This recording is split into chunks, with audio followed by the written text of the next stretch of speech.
we're just so appreciative of everybody.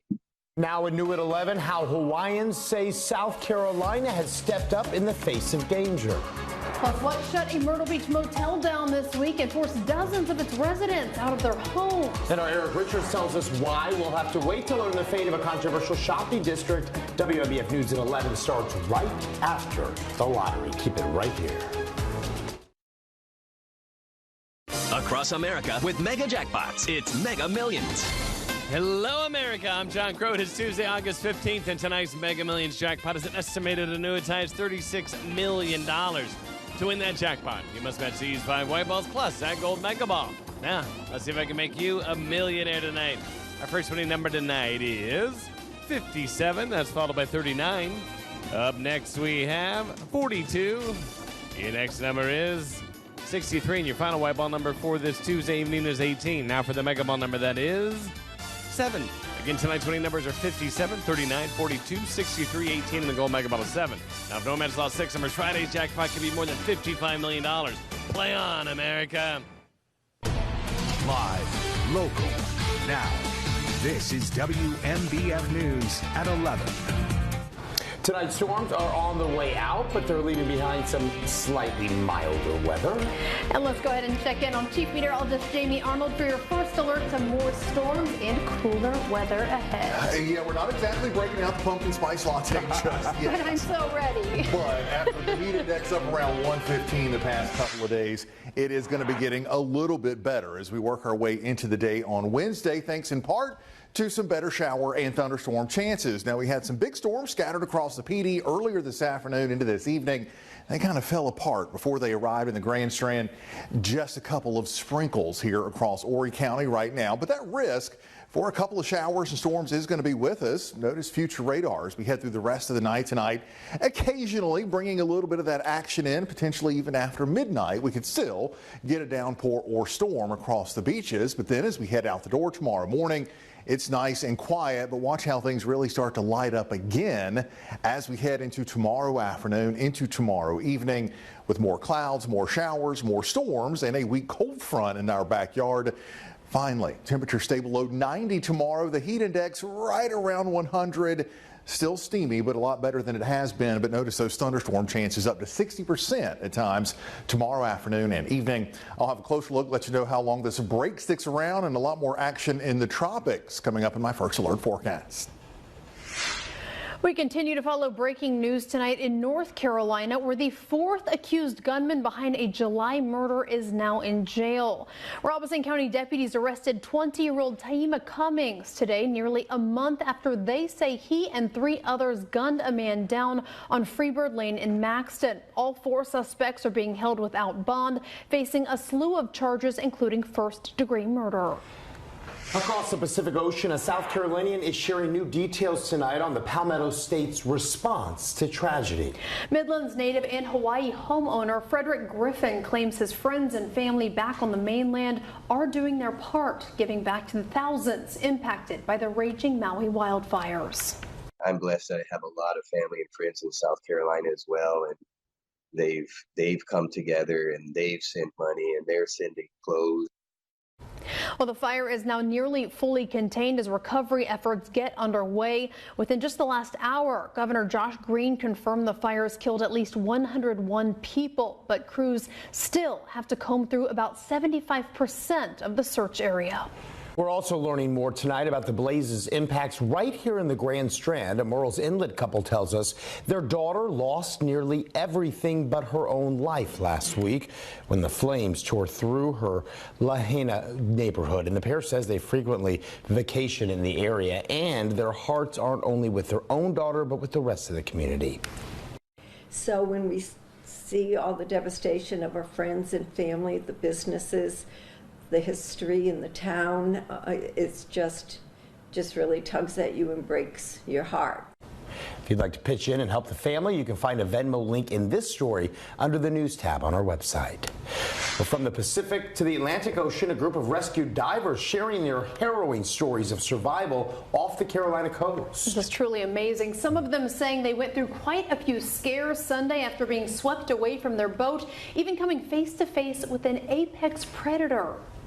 We kept 2 of the 4 spear guns because we wanted to be able to have something to defend ourselves in the case we got, charged by some sharks, which we did see about 3 o'clock on Sunday. A 6-footer came right by Evan. The U.S. Coast Guard managed to rescue the 4 divers yesterday morning, largely thanks to the strobe lights and radios they were carrying. One diver claims it's an absolute miracle he's still alive after being stranded for nearly a full day in the open waters. Happening now, a handful of families are searching for a new place to live following a sudden but expected decision. Yeah, nearly 24 people are homeless tonight after the city closed and seized the White Sands Motel. That's on Ocean Boulevard. City officials tell us a plumbing issue pumped raw sewage into dozens of rooms that were already battling dangerous black mold. Some of the now displaced residents say they fear for their future housing situations, but admit can't get much worse than before. It's horrible. It's our only home. It's hot in the summertime. You're dealing with the smells of what was going on and everything. And we had to deal with it all last night with the door open. And we had no place to go. It's hot. You got to work, and you just come home to this.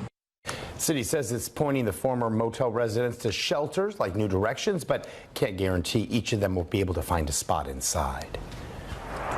Also happening now, dozens of aspiring lawmen are already gearing up to replace a beloved PD sheriff. Dillon County officials say filing will open next Friday for the special election to fill former Sheriff Douglas Purnell's old position following his passing last week. Chief Deputy Jamie Hamilton is now serving as interim sheriff until that election in December. Meanwhile, a Grand Strand official celebrating a successful first year on the job. It's been nearly 13 months since the Myrtle Beach Area Chamber of Commerce hired Danette Patton as its first ever Director of Diversity, Equity, and Inclusion. Patton tells us she's made major strides since stepping into the role, aiming to diversify the Grand Strand's busy workforce. It's looking at how to recruit people from diverse backgrounds. It's talking to colleagues and people within the chamber about diversity, making sure that there's a sense of equity and a sense of belonging. Patton tells us she can't reveal all her plans for the coming year, but she is planning to host more mixers and open houses for small business owners of color. Looking ahead, we're going to have to wait a little longer to learn the fate of a controversial Grand Strand development. And our Eric Richards joins us in studio now, telling us why and how long that wait could be. Eric and Rachel, the meeting tonight was very short. Better than that's the usual, end of that, right? But that's the end of that, yes. Now, I can tell you that Horry County Council pushed the second of 3 votes tonight on plans to bring a Market Commons style shopping district to the Carolina Forest Postal Way area. Folks against the proposal are breathing a sigh of relief, citing everything from potential traffic issues to overcrowding. I move to defer this to the November 14th meeting. As expected, the developer behind the proposed Market Commons style development along Postal Way asked the second reading of the ordinances pertaining to it be deferred another 90 days. So they're still fine-tuning, their agreements, and they've asked to defer another 90 days to give them an opportunity to work all that out. Public comment on the topic. My wife has a business right there off the post office, and her customers currently can't get out of that little side road there. They don't want to go there any longer. I really think we should reconsider putting any more on Postal Way. An impassioned statement from Councilman Al Allen. Our roads are being overloaded. Our schools are being overloaded. Our hospitals, our doctor's offices and stuff. How many of you can hardly get in to see a doctor months out? While addressing the public, DeSabato mentioned the possibility of the city of Conway's interest in annexing the parcel of land. We already got the city council members and the Conway administrator talking about how they're looking to eye that property for annexation. They provide water service there already, so they can force the annexation. Representatives from the development company left without making a statement. Now, council is set to take the plan back up on November 14th. Late tonight, I reached out to Conway City Council and the city administrator. Councilwoman Audrey Benton responded, saying that she would be available for comment tomorrow morning, so stay tuned. Eric Richards, WMBF News. All right, Eric, and while plans are stalling for the Postal Way project, they are moving along nicely for a proposed North Strand resort. Our partners at MyOry News reporting North Myrtle Beach's Board of Zoning Appeals granted a handful of design exceptions this week to the Margaritaville Compass Hotel, set to come to South Ocean Boulevard. Council already approved plans for that resort, but it is still unclear when shovels could hit the dirt. And staying in the North Strand, an animal therapy program needs your help to pony up support. The Therapeutic Riding and Vaulting Club is now turning to the public to stay open after a rocky and pricey move from Tabor City to Loris. Some riders tell us they'd hate to see the program go, but understand the hefty costs necessary to keep it running. Horses are expensive. To take care of these animals is so much. And, you know, we're in this as a therapy program. And if you'd like to give back to keep that program going, just look for this story under the News tab on our website. New at next at 11, how long one of Alec Murdaugh's right-hand men will spend in prison. And here's a look at some of the top stories you're reading right now on WMBFnews.com. Dozens of people left homeless after the city of Myrtle Beach shut down a, quote, dangerous and dirty motel.